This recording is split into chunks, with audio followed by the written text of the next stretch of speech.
Happy Sunday, love and reciprocity. Welcome back to my channel. Welcome to those who are new. If you don't already know, I am Trinice L. Jackson, the L is for Latoya. If you have yet to subscribe to my channel, hit the subscribe button, hit the post notification bell so that you will be in the know when I upload new content. If you like what you hear, give me a thumbs up. If you so choose to, the choice will always be up to you all. I'm always going to push remaining true to yourself. I'm always going to remain true to God, myself, and with you all. I am also one who will be quick, fast, in a hurry to dismantle the quotes.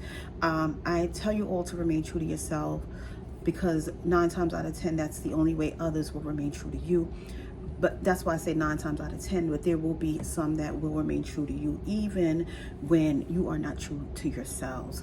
I'm one that'll always be truthful and true to others, even when they're not being true with themselves, because I was in a place where I was not remaining truthful with myself. I had some blinders on, and I know what it is to want love, but from the wrong people, the wrong places, the wrong things, and that will keep you stuck and stagnant in life. You got to learn to let go and allow God. I know that's a quote that's a quote that's very true. I also tell you all, I told Facebook and Instagram on the other day that even the quotes that I put up, look, this is how truthful I am, and this is how transparent I am, and this is how I know I'm being led by God. Even my quotes, if they do not resonate with you, all my quotes are not going to be conducive to your life and your lifestyle. They're conducive to mine. That God gives them to me, for me, and for you all as well. But we have the liberty, and we have to use our own mind that He has given us and determine whether this is right for me or not. Some of us are living by quotes from people who was in a dark place, and we have to learn to detach ourselves from these quotes that we've heard all our lives. This is why I tell you that, there's a quote that says, "What's good for the goose is good for the gander." I know that quote is talking about fairness. So just say, for instance, I showed up to work 10 times late and I get written up, and Sue showed up to work 10 times late. She ought to be getting written up as well. But that quote can be even broader than that. What's good for the goose is not always good for the gander, and that's what I'm talking about with these quotes. Sometimes we are living by these quotes that people made when they was depressed, angry, upset, hurt, in a dark place. We have to learn to walk. I'm going to always talk about our power, learning to walk in your power. I'm walking in my power, you all. And I'm not saying this in a puffed up. I said something, and the other day I made a video and I said, I probably shouldn't have said that, because I don't want people to feel that I'm puffed up or I'm tooting my own horn. I said that I'm powerful. I am. But what I simply mean is I'm walking in my power.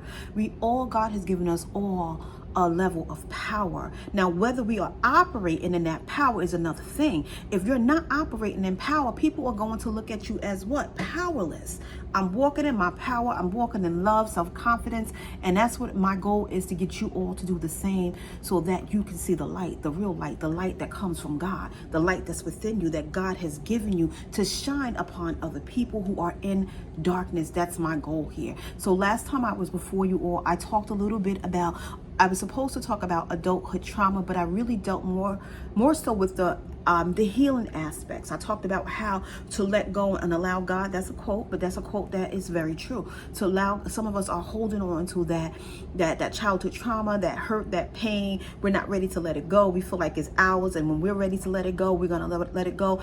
And that's true. When you're ready to let it go, you're gonna let it go. But it's my job, not my job, but I feel like it's part of my calling to get people to open up to healing, and so that you can live your life free, live your life free according to how God wants you to live, not just how we want to live. I don't want people to get that mixed up. I know a lot of people come on here, and I talked about this before, and I'm not going to dwell on that, because that's like some negative energy. People look for things in my messages to dismantle. Like I told you how I'm going to dismantle some of the quotes. Some people look in my messages to dismantle things and to speak against them, but that I can't dwell on. People are who they are no matter what. They're going to be who they are until the day they die, unless they allow God to heal them in that way.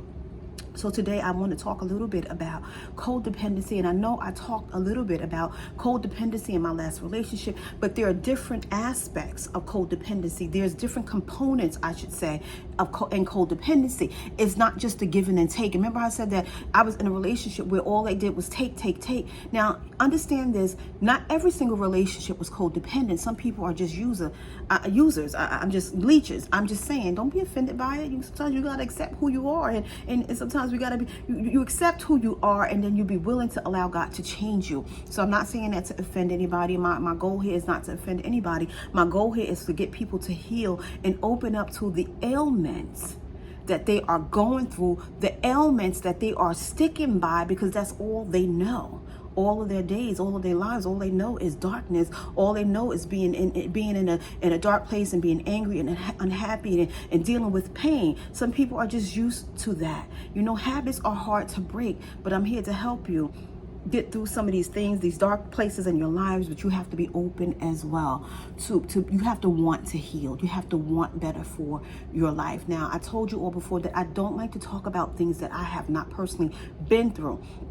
So there's different components of codependency that does not necessarily deal with the giving. And well, it's always a giving, and a person taking.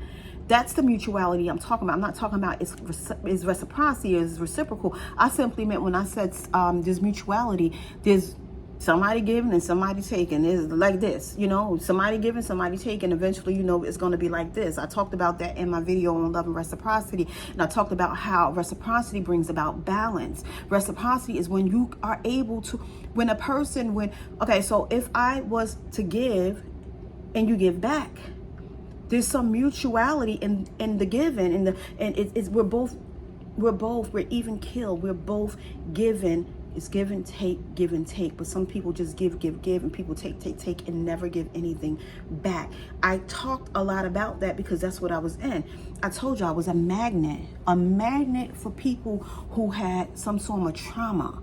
And but you know what? God healed me from that, and He let me know that wasn't my job to heal people of their trauma. So now I talk about I'm just trying to open people up to healing. It's not my job to heal you, but it's my job. I shouldn't say job. It's my calling.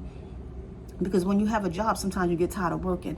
It's my calling, it's my passion to help people get to a place where they want to be healed and set free and delivered from traumatic experiences. So when the reason I want to talk a little bit about the codependency, and I'm not going to spend a whole lot of time on codependency because I did sort of kind of deal with that before on my last video, but I wanted to open up a space where people who don't know that they are in codependent relationships.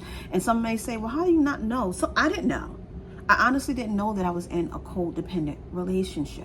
It wasn't until afterwards that I realized, you was really in a codependent relationship. Now here's the other aspects. Now this, I don't really want to talk too much about it because this wasn't my experience. I was never a person who had to go to others and seek validation. That's a form of codependency where you can't make decisions on your own. You have to go to your partner for every single thing, for their approval, their validation, to get their okay, to get their permission. That's abusive. It's emotionally abusive. That's codependency. It's toxicity. Now, I do want to be clear. I don't want people to think that I'm coming up here and just throwing dirt on whoever I was with. I'm not naming names. I would never name names. But I wasn't perfect. No one's perfect. I had my faults as well. I came out of a situation where I was in a place where I couldn't trust anymore. So I may have come into a relationship where, or not may, but I did. I came into a relationship looking for the red flags, even if I ignored them. There may have not been any red flags. The person may have been being true in the beginning, and I was always suspicious of them. They up to something. Why your phone turned down and face down on the table? Why you walking out to talk on the phone? And why this and why that? That's not healthy as well. It's not healthy. And I'm going to be honest, I'm being transparent.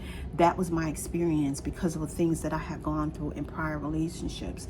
And then I came into a new relationship with baggage and not trusting my partner and always expecting and suspecting that they were doing wrong to me. So that didn't help the situation, but that does not give excuse for another person to be toxic in your life. that was a very toxic, I'm talking about one particular relationship, was very, very toxic. Very toxic. It was never physical, because I'm not a person who gets physical with people, but it's very toxic. It was very verbally abusive. And I gotta say that one thing I could say, that, you know, people nowadays, people, they use the B word all the time. It's just natural, like B this, that, and B.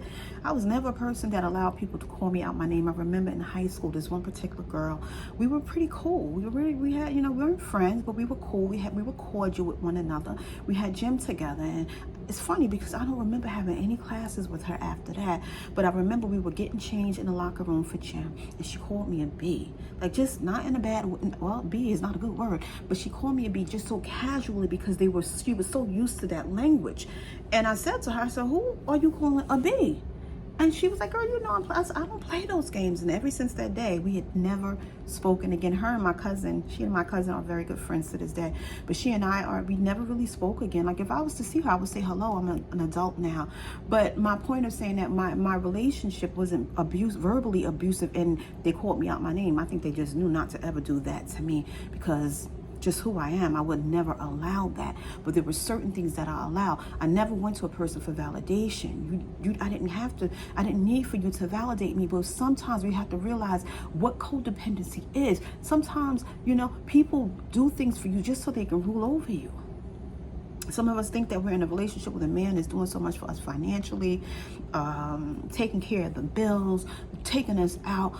However, you have to be careful with that, because we get blinded by that. I'm so glad I was raised, you know, I'm very independent. Now, there's nothing wrong with a man wanting to take care of his significant other. It's supposed to be mutuality in that. Now, that's mutuality. Take care of your needs, you take care of my needs. It's a form of mutuality. But then sometimes men, not just men, women too, I don't want to bash men. I don't want you all to think that I'm talking just against the men. I'm not. But as I told you all before, I'm a woman, and I can speak from experience. I can't talk about what men feel and what they go through, because I am not a man. But what I will say is this, that sometimes we get blinded by some of the things we call as being sweet and loving, and we have to go to them for everything. Permission for this, permission for that. Well, let me ask them, there's nothing wrong with going to your partner and talking things out, and, you know, you have that type of relationship that you want to not get the okay, but in a sense, yes. Like, you know, I don't want him to feel uncomfortable if I'm doing this, that, and the other. Let's talk about these things. That's a healthy relationship. But when you feel fearful, and I told you I was walking on eggshells, not because I was physically afraid of a person, but I was trying to avoid confrontation. Well, let me not talk too much. I'm being honest with you. There was times when I came in from work and I wanted to talk about my day, and the person was like, why do you want to talk about work? You've been here all day. That's just toxicity, and I had to remove myself. And actually, I didn't remove myself. Well, that particular relationship, I did remove myself from. I got tired of being tired. The prior relationship before that, that's when God was like, he had to send somebody into that person's life to take them away from me so that I can get on my journey. And even after that, I went into another relationship that was not ordained by God. It was ordained by Trinice L. Jackson. It was what I wanted. But you have to open your eyes and realize when codependency is there. Out of codependency, I told you, there's toxicity, narcissism, personality disorders. There are people with personality disorders. I dealt with somebody that had a personality disorder. I'm not saying no names. I'm not saying no names at all, because I don't know who sees what, but I wouldn't do that anyway.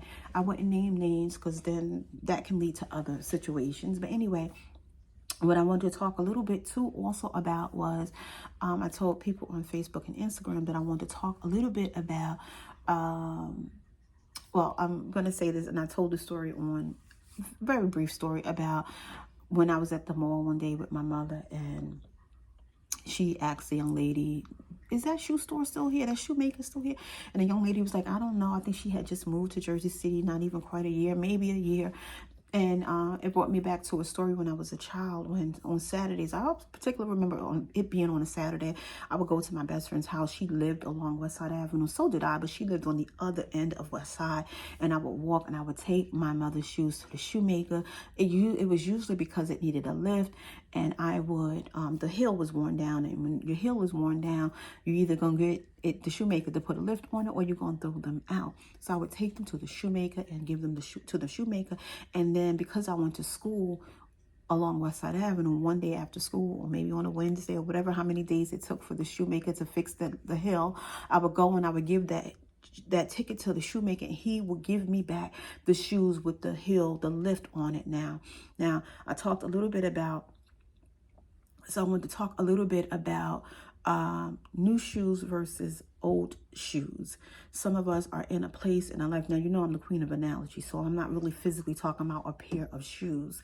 Just work with me, stay with me, and I'm going to explain to you what I simply mean about that. Sometimes it's some of us, I remember taking the same pair of shoes. Mom, don't get mad at me. I'm just saying, when we were kids, I would take the same pair of shoes to the shoemaker over and over for whatever reason. Maybe it could have been a money issue.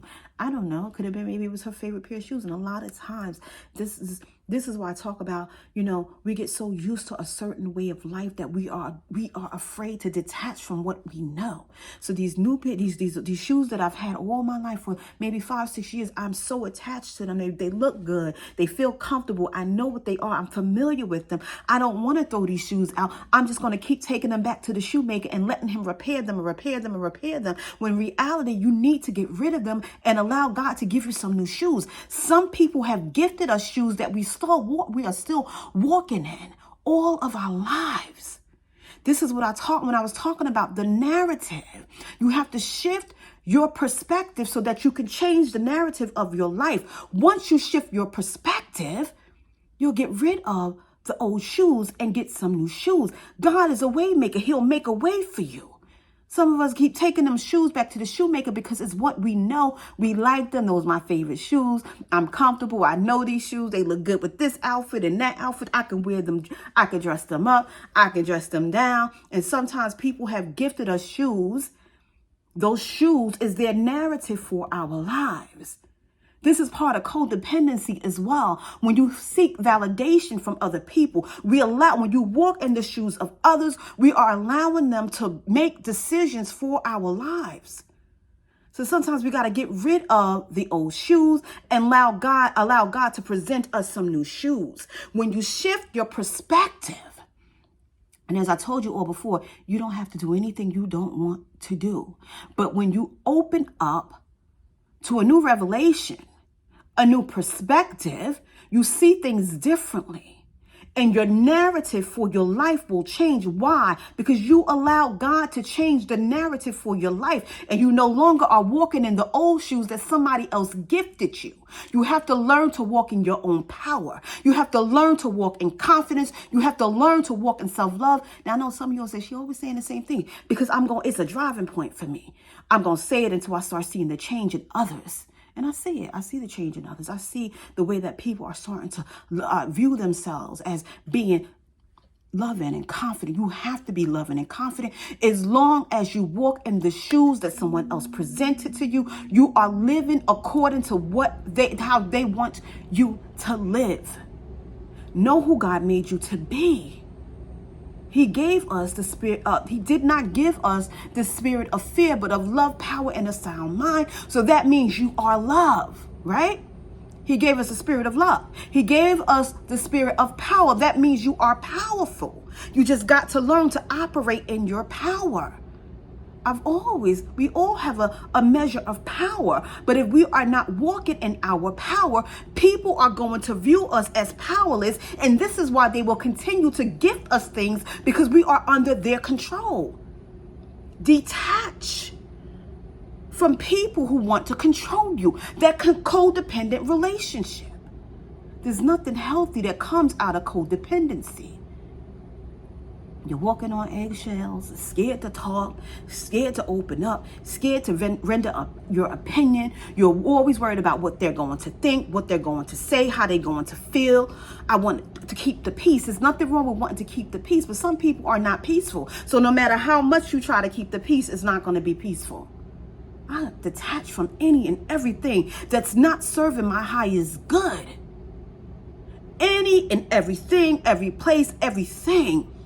Every person, whether it's a friend or an intimate relationship, I will detach so fast Anything, any red flags that comes my way, I'm detaching from it.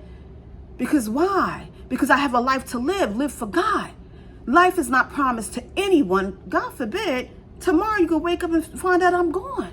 But at least I know that I've been living my life the last year, at least, according to according to how God wants me to live. We have to get to a place where we are living according to how God wants us to live. Because what I told you on last time, he wants us to live whole and healed, not broken, not in a dark place. He wants us to live in light so that we can continue on our journey and fulfill the purpose and the plan that he has for us. Now, those who are on the other end of that codependency, that person who is ruling and tries to rule with the iron fist, they have to be open to healing as well. But right now, I told them on last week how to heal, but I'm trying to tell you on this week, when you are in a codependent relationship, when you are so dependent upon a person, you feel like you can't go on without them. There was a time in my life, I'm telling you, I'm just being transparent. I know some people say, oh shit, don't tell them that. Oh God, don't tell them that. I'm here to tell you because guess what? I'm walking in newness now. I got some new shoes, y'all. I got some new shoes. God presented me some new shoes and I'm walking in them. I had to throw away the old shoes so that God, and I told y'all about this before. Remember when I told you, I said that he wants you to get rid of the old so that he can present you with the new. It's the same thing. It's the same difference. Getting rid of the old shoes that are worn out. Some of us keep investing in the same pair of shoes, getting them fixed over and over and over. As much money as you have invested in those old shoes, you could have gotten a new pair of shoes. But because of attachments, some of us, we're so used to attachments, y'all. I understand attachments. I do. I understand when you're used to a certain person for years and years and years, and you've been with a person for all of your life. You're scared because you don't know what tomorrow holds. But you have to walk in confidence and know that God has so much more for you. There's so much more out there for you. And I'm not even talking about relationships, because I'm not one to try to get people to leave their significant other. I would never do that, because I would never want someone to do that to me.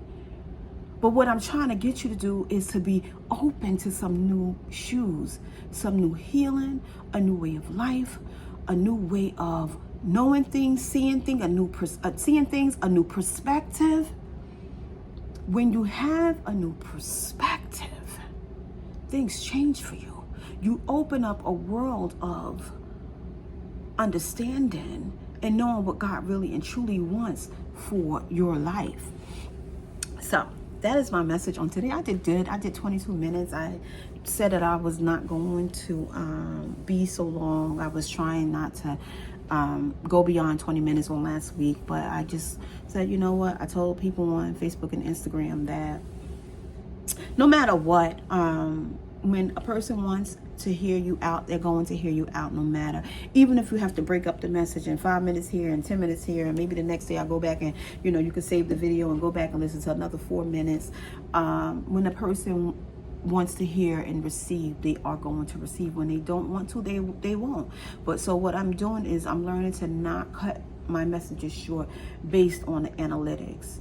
If my messages are long, they're just long, That's why I always say that I'm more of a public speaker. Because, even though with public speaking, you have to be on a time clock as well. But I feel like, I can go on and on and on. I can go for a whole hour if need be. But that is it for now, you all. I hope that you could take from this message, apply it to your lives. There's no sense of listening to a message if you're not going to apply it to your lives. There's no sense of getting new shoes if you're going to keep those old shoes in the closet and keep wearing them and keep living according to somebody else's purpose for your life rather than the purpose that God has set for you. God has set a purpose for each and every one of us. Each and every one of us was born with a purpose, for a purpose. He has set a plan in place for each and every one of us. We all have our own journey. We have our own story. We have our own lives to live. Live according to how God wants you to live. You should not be ever living according to how somebody else wants you to live. Get rid of the old shoes. Allow God to make a way for your life, your new life. He can make you whole and new again. I promise you, he will restore all things that you have lost. I said this before. I told someone before, I said, God said that he was going to bless you abundantly. Abundantly. He said, you're already blessed. He said, but and in my mind's eye, I saw the blessings. The blessings were being showered down on the person. But you got to make room for your blessings. You have to make room for your blessings. Just like your gifts will make room for you. But you got to make room for your gifts. You have to utilize and walk in your gifts and in your purpose. So that is my message on today. Make sure that you are getting rid of the old shoes so God can present you with the new shoes, and you have a new way of living, a new way of thinking, a new way of speaking, a new way of talking, speaking the same thing. But that is it for now. You all have a wonderful Sunday.